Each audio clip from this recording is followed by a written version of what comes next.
Hello friends, मेरा नाम है भारती शर्मा और आज हम स्टार्ट करने वाले हैं क्लास 10 की हिस्ट्री के चैप्टर नंबर 1 का 4th पार्ट, जिसमें हम पढ़ेंगे what did liberal nationalism stand for.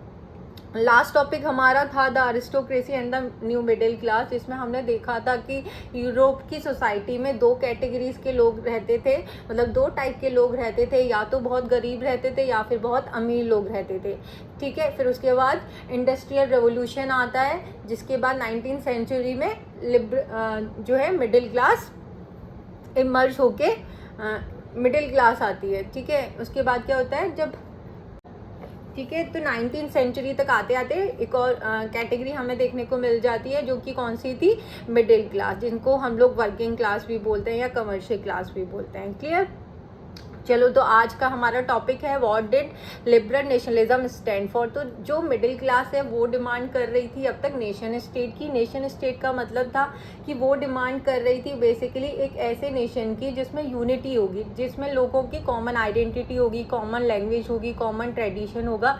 इस चीज़ के बारे में मिडिल क्लास बात कर रही थी। अब ये यहाँ पे एक वर्ड हम लोग देख रहे हैं, लिबरल। ठीक है, लिबरल जो होता है, लिबरल का मतलब होता है कि जब हम फ्रीडम की बात करते हैं ना, तो एक छोटा वर्ड है कि एक पर्टिकुलर वे में या एक क्राइटेरिया में हम फ्रीडम की बात कर रहे हैं, लेकिन लिबरल वर्ड का मीनिंग इतना ब्रॉड है कि जब हम सारे स्फेयर्स में बात करते हैं फ्रीडम की, चाहे वो इकोनॉमिक है, चाहे वो सोशल है, चाहे वो पॉलिटिकल है, तो क्या बात कर रहे हैं हम? लिबरलिज्म की बात कर रहे हैं। मतलब हमें हर चीज़ में क्या चाहिए? हमें फ्रीडम चाहिए। तो चलो स्टार्ट करते हैं आज का topic. Ideas of national unity in early 19th century Europe were closely allied to the ideology of liberalism. तो अर्ली 19th सेंचुरी तक जो नेशनल यूनिटी का जो आइडिया था उसमें अलाइड हो गई थी, मतलब मिल गई थी लिबरलिज्म की फीलिंग भी। ठीक है, कि अब लोगों की डिमांड क्या है? बढ़ गई थी। The term liberalism drives from the Latin root liber meaning free. तो क्लियर? और ये लिया गया है, लिबरलिज्म लिया गया है लैटिन का वर्ड लिबर से, जिसका मीनिंग होता है free. Clear? For the new middle class liberalism stood for freedom for the individual, equality of all before the law. तो अभी तक जो न्यू मिडिल क्लास थी ना, तो लिबरलिज्म को वो इस तरीके से मान रही थी कि फ्रीडम हमें चाहिए, इंडिविजुअली फ्रीडम चाहिए, मतलब होनी चाहिए individually, freedom of the individual होना चाहिए, equality of all before the law. और लॉ के सामने क्या है? सब बराबर होने चाहिए, चाहे वो गरीब है चाहे अमीर है। अगर अमीर ने कोई गलती करी है तो उसको भी सज़ा मिलनी चाहिए, और गरीब ने कोई गलती करी है तो जैसे गरीब को तो मिलती ही होगी, तो जैसे गरीब को सज़ा मिलती है वैसे अमीर को भी मिलनी चाहिए। Politically it emphasise the concept of government by consent. दूसरा उनका डिमांड क्या था? उनका डिमांड दूसरा ये था कि गवर्नमेंट होनी चाहिए, वो भी कंसेंट गवर्नमेंट होनी चाहिए। कंसेंट का मतलब है सहमति से बनी हुई गवर्नमेंट होनी चाहिए। ठीक है, तो लिबरलिज्म का मतलब समझ में आया कि पहला जब हम देख रहे हैं कि वो बात करें थे पॉलिटिकल फ्रीडम की, तो फ्रीडम ऑफ इंडिविजुअल होना चाहिए लोगों के पास, equality for before the law होना चाहिए। ठीक है, politically it emphasise the concept of government by consent, मतलब गवर्नमेंट होनी चाहिए बाय कंसेंट, मतलब सहमति से क्या गवर्नमेंट बनी हुई होनी चाहिए। Since the French revolution liberalism had stood for the end of autocracy and clerical privileges. तो फ्रेंच रेवोल्यूशन के टाइम से ही लिबरलिज्म स्टूड हो रहा था, मतलब खड़ा था कि अरिस्टोक्रेसी को ना खत्म कर देना चाहिए। अरिस्टोक्रेसी मतलब अभी तक लोगों को क्या, फर्स्ट सेकंड थर्ड 3 स्टेट्स थे, तो फर्स्ट स्टेट को ज़्यादा प्रिविलेजेस मिले हुए थे, सेकंड स्टेट जो था उसको प्रिविलेजेस मिले हुए थे। क्लर्कियल का मतलब है जो क्लर्जी थे ना, जो चर्च वाले थे, उनको प्रिविलेजेस मिले हुए थे। तो अब वो डिमांड कर रहे थे कि भाई सोशली इनको अब नहीं, बर्थ के बेसिस पे प्रिविलेजेस नहीं मिलने चाहिए। Since the French Revolution, liberalism had stood for the end of autocracy and the clerical privileges. एक कॉन्स्टिट्यूशन की डिमांड कर रहे थे वो, और रिप्रेजेंटेटिव गवर्नमेंट होनी चाहिए, जो किसके थ्रू चुनी गई हो? पार्लियामेंट के थ्रू। तो पार्लियामेंट की वो डिमांड कर रहे थे। 19th century liberals also stress the inviolability of private property.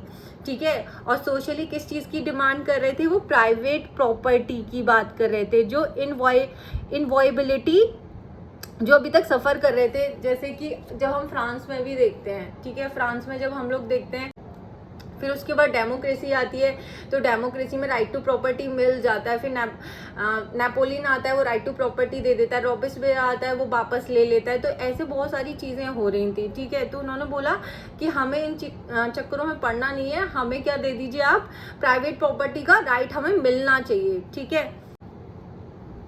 Yet equality before the law did not necessarily stand for universal suffrage। तो इक्वलिटी बिफोर द लॉ की तो बात कर रहे थे जो मिडिल क्लास थी, लेकिन वो यूनिवर्सल सफरेज की बात नहीं कर रहे थे, मतलब राइट टू वोट की बात नहीं कर रहे थे। राइट टू वोट क्या होता है, जिसमें ये बोला जाता है कि सबको, चाहे अमीर है, गरीब है, मेल है, फीमेल है, सबको राइट टू वोट होना चाहिए। लेकिन ये गरीबों के लिए राइट टू वोट का अधिकार नहीं मांग रहे थे। You will recall that in revolutionary France, which marked the first political experiment in liberal democracy, the right to vote and to get elected was granted exclusively to property owning men। तो France revolution के time पे भी हमने देखा था, उसके बाद में जो लिबरलिस्ट की जो गवर्नमेंट आई थी मिडिल क्लास की, तो उसमें देखा था कि राइट टू वोट का जो अधिकार है ना, राइट टू वोट का जो अधिकार है वो प्रॉपर्टी ओइंग मैन को था। किसको था? प्रॉपर्टी ओइंग मैन को, ठीक है। राइट टू वोट का अधिकार था किसको? जिसके पास प्रॉपर्टी होगी। अगर जो मैन है जिनके पास प्रॉपर्टी नहीं है, वुमेन है, उनको क्या पॉलिटिकल राइट नहीं दिए गए थे, मतलब राइट टू वोट उनके पास नहीं था। Only for a brief period under the Jacobin did all adult males enjoy suffrage.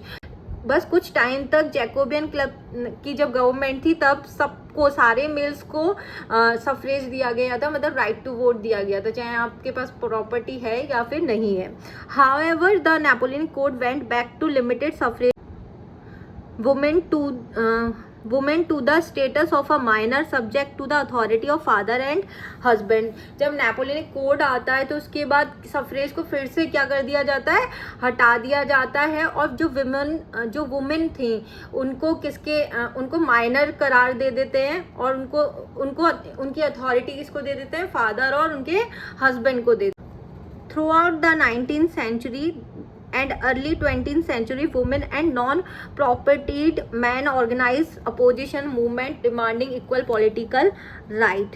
तो 19th सेंचुरी और अर्ली 20th सेंचुरी तक हम देखते हैं कि जो वुमेन थी और नॉन प्रॉपर्टीड मैन जो थे, वो बहुत सारी मूवमेंट चलाते हैं, किसके लिए? Political rights.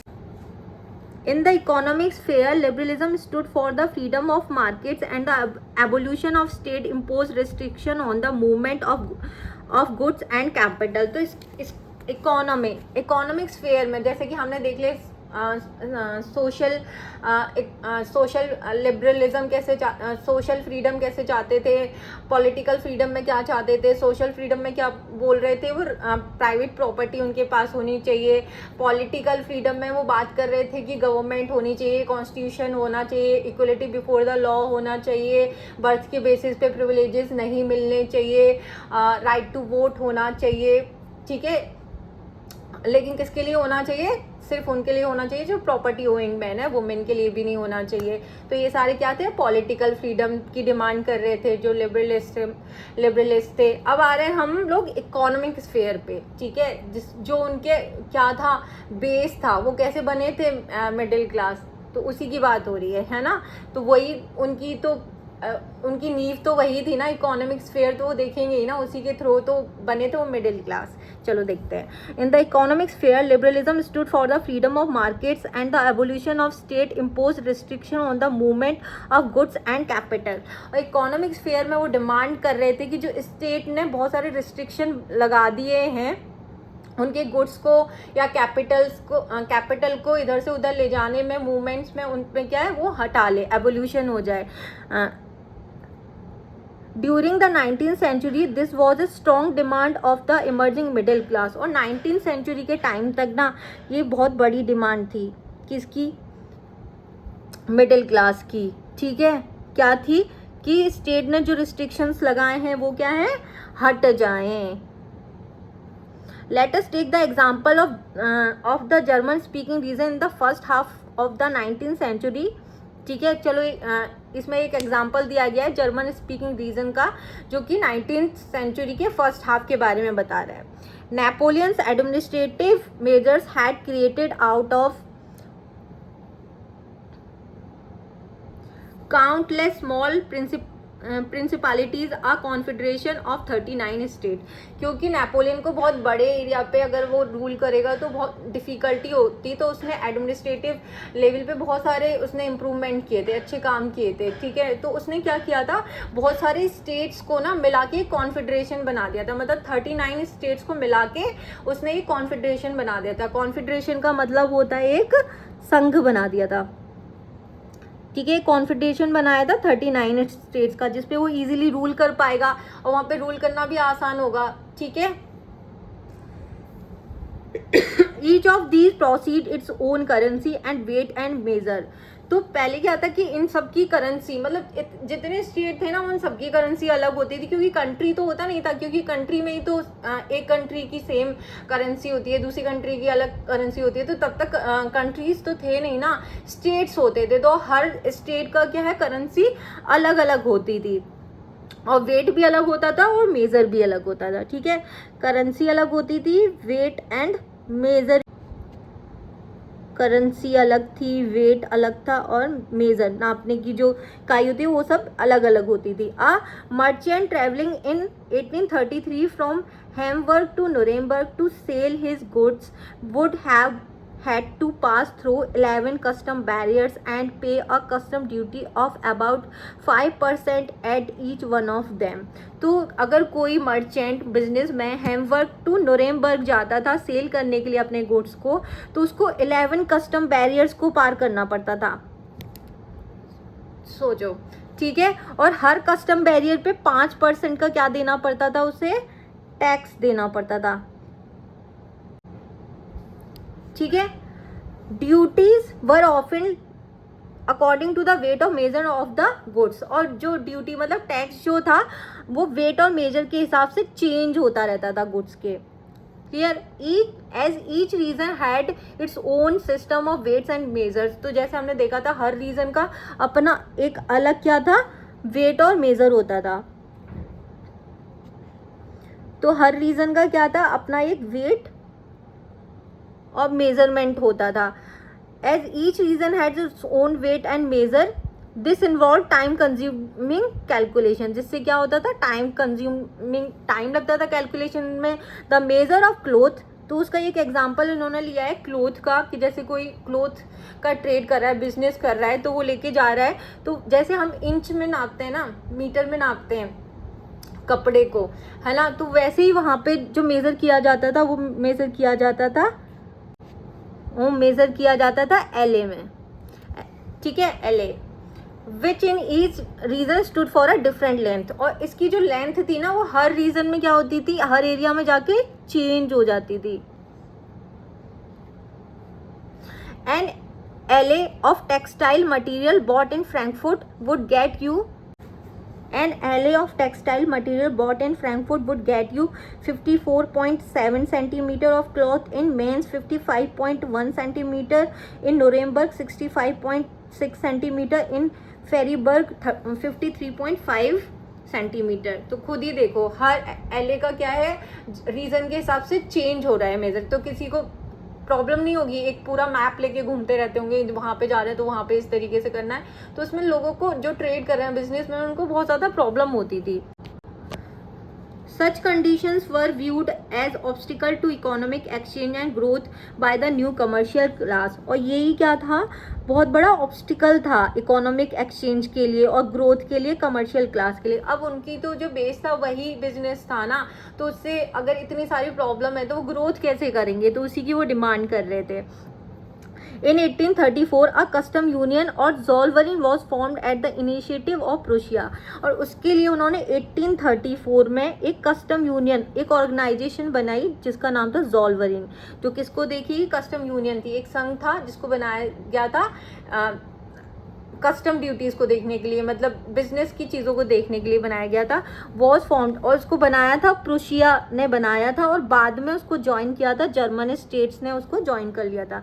The union abolish tariff barriers and reduce the number of currencies. इस यूनियन ने टैरिफ बैरियर, जो 11 टैरिफ बैरियर्स चल रहे थे उन सबको रिड्यूस कर दिया था। करेंसीज जो 30 चल रही थी उसको 2 में कन्वर्ट कर दिया था। जो मैंने बताया था हर रीजन में क्या था, अलग अलग करेंसीज चल रही थी, तो 30 से भी ज़्यादा करेंसीज चल रही थी वहाँ पे, तो उन सबको क्या कर दिया, रिड्यूस करके 2 कर दिया।